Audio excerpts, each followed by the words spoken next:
So it's about this time of the night, I like to do a few songs and, I'm joking. So hello, nice to see you all. I've already met quite a few of you already. My name's Andy Kelly, I'm one of the engagement managers for the newly named National Lottery Heritage Fund. That's very, very different than the Heritage Lottery Fund, which is what we used to be called. But that's where we are. So we're one of the lottery funders. I'm sure you're aware of Reach Communities and Community Fund, Sport England, that kind of stuff. We're in that portfolio. But we fund heritage projects. If I was to pop into Ashton Town Centre and stop the next random person and ask them the sort of thing that the Heritage Lottery Fund or the National Lottery Heritage Fund fund, what would 9 people out of 10 say? Buildings, yeah. Or churches or castles and all that. So, yes, that's partly true, but that's just one fraction of what we fund. So what I thought I'd start with is try and give you a picture of the sort of things we fund, and then the scale of how we fund it, how you go about getting your hands on the money, and I've got 14 minutes to do all that in. Does that sound alright?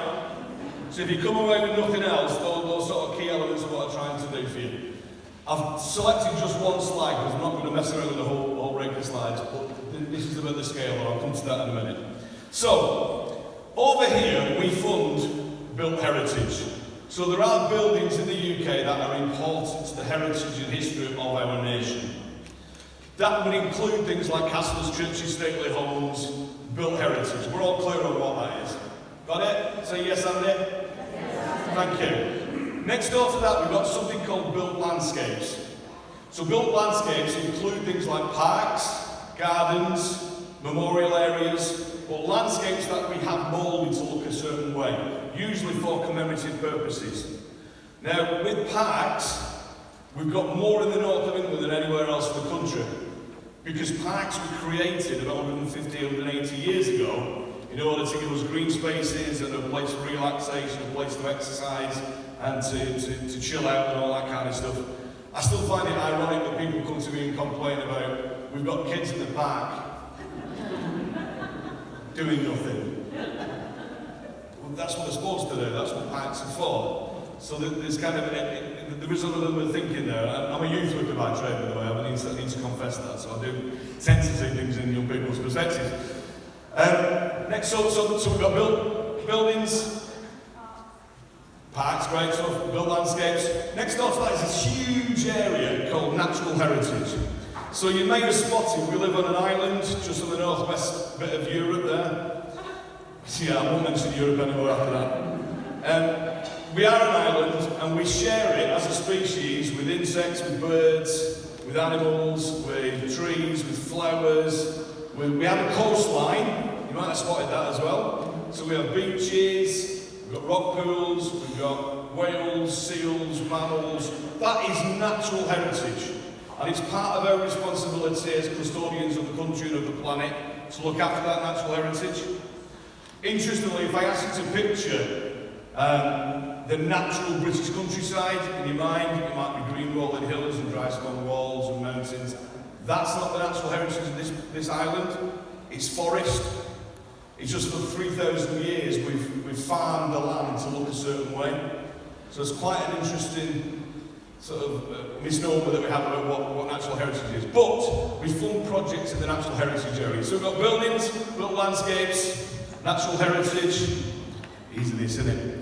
Right, you might have spotted we're from the north of England, but most of you are based in the northwest of England, most of you are actually Oldham Ashton. Okay? Centre of the Industrial Revolution, the centre of the known trading world was, you have to keep moving that camera because I want to keep coming this way. Keep still. Was the Greater Manchester area, because we built cotton mills. Why did we build cotton mills in and around Manchester? Not because of the canals, we built the canals after. It's wet, well done, wettest city in the country, Manchester. Because all the clouds come off the Pennines and dump it in Manchester, all the clouds come off the Peak District and dump it in Manchester, and somebody somewhere down the line found if you spin cotton in a damp environment, it sticks together better. And that's why you've got Manchester and the 9 towns around it. That's why we are here where we are. Then we built great big holes in the ground filled them full of water and shipped stuff in and out of Liverpool. And every time you've got a canal, next door to the canal is, go on, railway. Because it's the shortest and flattest point between two different towns. You'll see it now, you see a canal, you'll see a railway. This whole area is what we call, in our trade, industrial, maritime and transport heritage. It's practically the reason that all these people are here today. Because all of your ancestors and families came to work in this area. I know mine did. And if you can genuinely trace yourself back 5, 6, 7 generations as being English, it came from the countryside to the city. And it was to work. And it doesn't matter where you are in the UK, people move to different places because of industrial, maritime and transport heritage. Whether you're on a coast, whether you're on... It's the jobs that we do, it's the way in which we feed ourselves. So we've got that, we've got buildings, built landscapes, natural heritage, industrial, maritime, transport heritage. Next door to that, I've got my microphone cable here. Next door to that, we've got things like libraries, museums and archives, the way in which we collect things. So objects, pictures, documents, memories, interesting stuff that. We collect them in those sort of places and buildings and we make sense of them. So they can be bits of film, they can be bits of audio recording, they can be documents, they can be bus tickets, menus, it could be a whole range of things, but things that we collect to tell our story. And finally over here, that's about as far as I can go I think, it's what we call cultural and community heritage. Alright? How many people in the room have heard or said the phrase, I wish I'd written down what my grandmother said before she died? Or I wish I'd recorded what my dad said when I was a little boy, whatever it may be. Every single one of us has a set of memories, customs, traditions, ideas, principles that have, if I'm quite frankly honest, migrated from all around the world to where we are now. It includes things like songs. It includes dress and costume. It includes recipes. It includes jokes. It includes our own personal stories. And people's journeys to the UK are not always pleasant ones. They can be, but they're not always pleasant ones. So quite often we come from a place of conflict to a place of safety. And all of that, all of those stories, all of those cultural and community memories are lost when somebody dies. And if we don't record them and celebrate them and make sense of them, then they will disappear forever. Because in order to understand where we're going, I think we have to understand where we come from.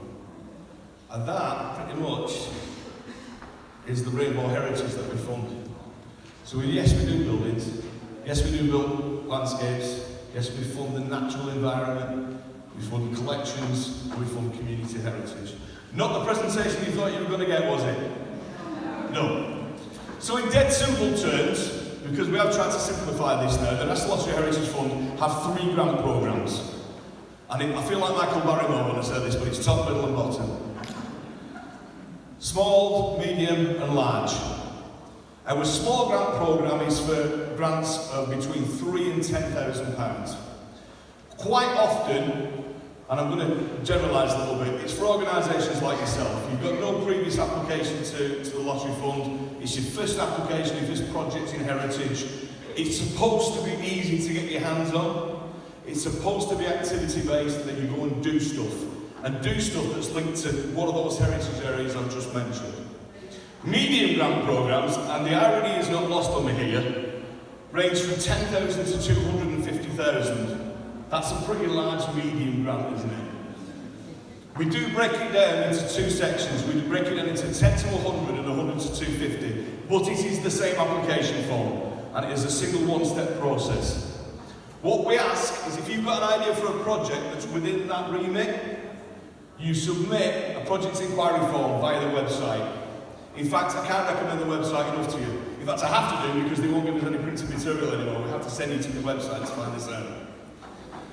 But you can submit a project inquiry form for anything in that 10 to 250 category. One of our team will come back to you with some advice. The least you can expect is a phone call. The best you can expect is a personal visit from me. I won't bore you with the 250 to 3 million at this stage. If you really want to talk to me about one of those, we can do. The key bit for the smalls and the mediums is there is no closing date. It is a rolling programme, and we will give you a decision within 8 weeks, which is pretty good going. All of the funders will tell you that that's pretty good going. Here are the core things you need to do to put a project together. 4 things. Might sound daft, but we get lots of applications that don't have any of these. 1, what is the heritage theme of your project? So somewhere in that heritage rainbow that I gave you, you need to nail a heritage theme and tell me what it's about.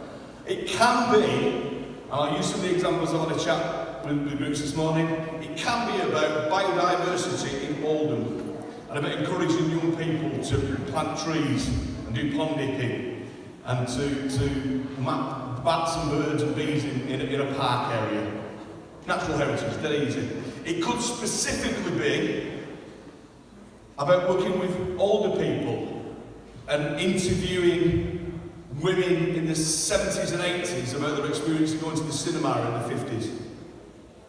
It could be about the stories that come out of a particular building, a particular cotton mill, and the images that have been photographed of that and accessing it through the library, which you remember is over here. But tell us very specifically what the heritage theme of your project is. Now, we're a heritage activity funder, so it's not a surprise that the second core ingredient is that what's the activity, what's that you going to do? And this is the lovely bit, because you'd be surprised at what we can actually fund. And I'll give you a great example. It was about 10 years ago now. I was giving some advice on a project that was about getting young people to go into the countryside. And the applicant said, we can't get kids to go into the countryside because they haven't got wellies and coats. What was my response? Buy them wellies and coats. And she went, you can do that? I said, yeah, and I'll pay for your packed lunch when you go as well. And it was like this, the light bulb had gone on. We can fund all those accessibility issues. We can fund equipment, we can fund staffing, we can fund your resources, as long as it is engaging more activity in the heritage. It's fairly straightforward, fairly clear. I can't decide whether I've absolutely confused you or you're absolutely in awe of what I'm saying, because I'm well doing. The third bit is what I call the so what bit. So we are an outcome funder. If we choose to fund your project, so what? And we now have a series of 9 outcomes. Check it out on the website, they're fairly straightforward. The first one is mandatory. Every project has to include this. Don't ever miss this. The project will involve a wider range of people in the heritage. Simple, isn't it? More people are involved in understanding, celebrating and learning about the heritage. And that doesn't matter whether it's a building, whether it's flies and birds and bees, whether it's an archive, whether it's a culture. More people will be involved in the heritage.